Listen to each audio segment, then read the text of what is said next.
Loyalitas konsumen merupakan hal yang penting untuk diperhatikan. Seorang pemasar sangat mengharapkan akan dapat mempertahankan para konsumennya dalam waktu yang lama. Sebab, apabila perusahaan memiliki konsumen yang loyal, maka hal itu dapat menjadi aset yang sangat bernilai bagi perusahaan. Oleh karena itu, pada kesempatan kali ini, kami dari kelompok 4 akan menjelaskan mengenai loyalitas konsumen.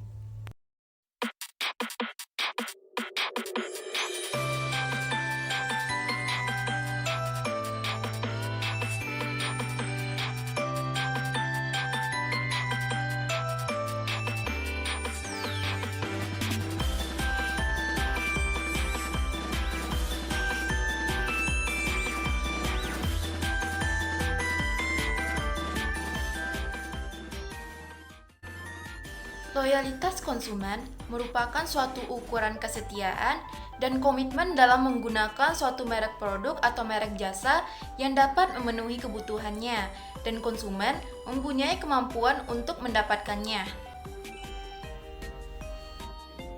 Menurut Griffin, tahun 2015 ada 4 jenis klasifikasi loyalitas. Yang pertama, tanpa loyalitas. Secara umum, perusahaan harus menghindari para pembeli jenis ini karena mereka tidak akan pernah menjadi konsumen yang loyal. Mereka hanya berkontribusi sedikit pada kekuatan keuangan perusahaan. Tantangannya adalah menghindari sebanyak mungkin konsumen seperti ini dan lebih memilih konsumen yang loyalitasnya dapat dikembangkan. Yang kedua, loyalitas yang lemah. Konsumen ini membeli karena kebiasaan. Faktor non-sikap dan faktor situasi merupakan alasan utama membeli. Loyalitas jenis ini paling umum terjadi pada produk yang sering dibeli. Yang ketiga, loyalitas tersembunyi. Bila konsumen memiliki loyalitas yang tersembunyi, pengaruh situasi dan bukan pengaruh sikap yang menentukan pembelian berulang. Yang keempat, loyalitas premium. Loyalitas premium ini merupakan jenis loyalitas yang lebih disukai untuk semua konsumen di setiap perusahaan. Pada tingkat preferensi paling tinggi tersebut, orang bangga karena menemukan dan menggunakan produk atau jasa tertentu dan senang membagi pengetahuan mereka ke rekan atau keluarga. Menurut Sutisna, loyalitas konsumen dapat dikelompokkan menjadi dua bagian. Yang pertama, loyalitas merek atau brand loyalty. Loyalitas merek dapat didefinisikan sebagai sikap menyenangi terhadap suatu merek yang dipresentasikan dalam pembelian yang konsisten terhadap merek itu sepanjang waktu. Yang kedua, loyalitas toko atau store loyalty. Loyalitas toko adalah loyalitas konsumen dalam mengunjungi suatu toko di mana konsumen bisa membeli merek produk yang diinginkan, sehingga pelanggan atau konsumen enggan berpindah ke toko lain. Selanjutnya ada ciri-ciri dari loyalitas konsumen. Menurut Griffin, karakteristik konsumen yang loyal adalah sebagai berikut. Yang pertama, melakukan pembelian ulang secara teratur atau mixed regular repeat purchase. Loyalitas lebih mengacu pada wujud perilaku dari unit-unit pengambilan keputusan untuk melakukan pembelian secara terus-menerus terhadap barang atau jasa suatu perusahaan yang telah dipilih. Tingkat kepuasan terhadap toko akan mempengaruhi mereka untuk membeli kembali.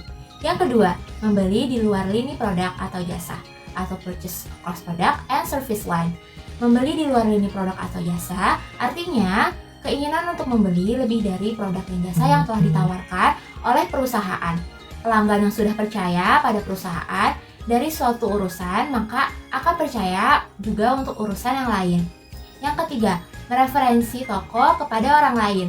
Artinya, menarik pelanggan baru untuk perusahaan atau reverse other. Pelanggan yang sudah loyal dengan sukarela akan merekomendasikan perusahaan kepada teman-teman dan rekan-rekannya. Yang keempat, menunjukkan kekebalan daya tarik dari pesaing atau demonstrate an immunity to the flow of the competition. Artinya tidak mudah terpengaruh oleh tarikan persaingan perusahaan sejenis lainnya. Selanjutnya ada tahapan loyalitas konsumen. Di sini menurut Griffin ada 8 tahapan loyalitas, yaitu yang pertama ada suspek, yaitu orang yang mungkin akan membeli produk atau jasa. Dalam hal ini, kita percaya atau menyangka mereka akan membeli, tetapi kita masih belum cukup yakin. Selanjutnya yang kedua ada prospek, yaitu orang yang membutuhkan produk atau jasa dan memiliki kemampuan membeli. Meskipun prospek belum membeli dari Anda, ia mungkin telah mendengar tentang Anda, membaca tentang Anda, atau ada seseorang yang merekomendasikan Anda kepadanya. Kemudian ada prospek yang diskualifikasi, yaitu prospek yang telah cukup dipelajari untuk mengetahui bahwa mereka tidak membutuhkan atau tidak memiliki kemampuan membeli produk Anda. Selanjutnya ada pelanggan pertama kali, yaitu orang yang telah membeli satu kali. Orang itu bisa jadi pelanggan Anda dan sekaligus juga pelanggan pesaing Anda. Kemudian ada pelanggan berulang, yaitu orang-orang yang telah membeli 2 kali atau lebih. Mereka mungkin telah membeli produk yang sama 2 kali atau membeli 2 produk atau jasa yang berbeda pada 2 kesempatan atau lebih. Kemudian ada klien. Klien itu adalah orang yang membeli secara teratur. Selanjutnya ada penganjur atau advocate. Seperti halnya klien, pendukung membeli apapun yang dijual dan dapat ia gunakan serta membelinya secara teratur. Tetapi, penganjur juga mendorong orang lain untuk membeli dari Anda. Ia membicarakan Anda, melakukan pemasaran bagi Anda, dan membawa pelanggan kepada Anda. Kemudian yang terakhir ada pelanggan atau klien yang hilang, yaitu seseorang yang pernah menjadi pelanggan atau klien tetapi belum membeli kembali dari Anda, sedikitnya dalam satu siklus pembelian yang normal. Baik, selanjutnya menurut Oliver ada 4 tahapan dalam loyalitas, yaitu yang pertama cognitive loyalty. Pada level ini, seorang konsumen berdasarkan informasi yang diterima akan memperbandingkan suatu produk atau jasa yang satu dengan yang lainnya, dengan pemilihan keputusan pada informasi yang paling menarik bagi konsumen. Yang kedua ada affective loyalty. Berdasarkan pada tahapan ini, sangat bergantung pada tingkat kepuasan dan ketidakpuasan berdasarkan pada pengalaman konsumen dalam menggunakan produk atau jasa. Yang ketiga ada conative loyalty, di mana pada tahap ini seorang konsumen menjadi berkomitmen karena percaya dan benar-benar berkeinginan membeli dan membeli kembali atau menjadi loyal. Lalu yang terakhir ada action loyalty. Pada tingkat ini, intensitas pembelian konsumen menjadikan motivasi konsumen untuk terus-menerus membeli dan menjadi kebiasaan dalam membeli produk atau jasa. Selanjutnya ada faktor pembentukan loyalitas konsumen. Adapun faktor-faktor antecedent yang merupakan komponen dari sikap yang berpengaruh dalam pembentukan kesetiaan pelanggan menurut Tati Suryani pada tahun 2008 itu ada 3, yaitu yang pertama ada cognitive antecedent. Dalam hal ini unsur-unsur dari aspek kognitif yang berupa pikiran dan segala proses yang terjadi di dalamnya yang mencakup accessibility, confidence, centrality, dan kejelasan mengenai sikap terhadap suatu produk akan berpengaruh terhadap kesetiaan konsumen. Konsumen yang dapat mengingat dengan mudah nama produk dan yakin bahwa produknya sesuai dengan sistem nilai yang dianutnya akan cenderung lebih bersikap positif, dan hal ini penting sekali bagi terbentuknya kesetiaan pada konsumen. Yang kedua ada affective antecedent, kondisi emosional atau perasaan konsumen yang merupakan komponen dari sikap akan membentuk kesetiaan pelanggan. Aspek dari perasaan ini meliputi emosi, suasana hati, dan kepuasan yang didapatkan setelah memberi atau menggunakan produk akan membentuk kesetiaan konsumen. Yang ketiga ada conative antecedent. Kondisi ini merupakan kecenderungan yang ada pada konsumen untuk melakukan tindakan tertentu. Ada 3 faktor yang mempengaruhi kecenderungan konsumen untuk berperilaku yang menunjukkan loyalitasnya, yaitu biaya peralihan, harapan, dan sang kos. Selain itu, norma-norma sosial dan faktor situasional turut berpengaruh terhadap kesetiaan konsumen. Norma-norma sosial itu berisi tentang apa yang boleh dan tidak boleh dilakukan pelanggan yang berasal dari lingkungan sosialnya, seperti teman, keluarga, dan tetangga, serta yang lainnya. Itu memiliki pengaruh yang kuat dalam pembentukan kesetiaan konsumen.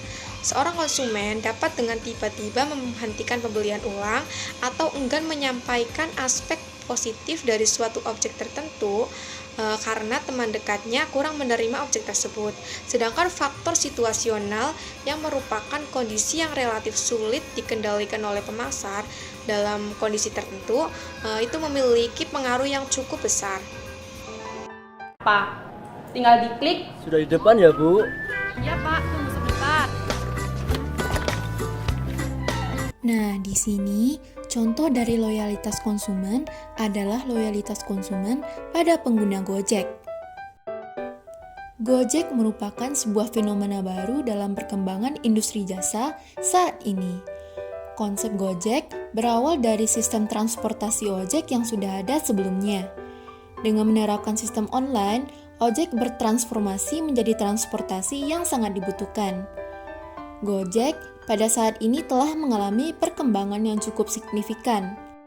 Hal ini diduga karena kualitas yang diberikan oleh PT Gojek yang sangat mempengaruhi kepada loyalitas para konsumennya.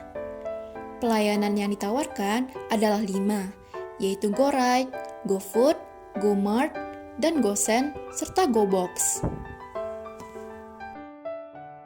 Dalam membentuk loyalitas, Gojek harus dapat memposisikan keunggulan dari varian jasa yang ditawarkan oleh Gojek, agar para konsumen dapat menyadari bahwa Gojek dapat memudahkan mereka dalam menjalankan aktivitas.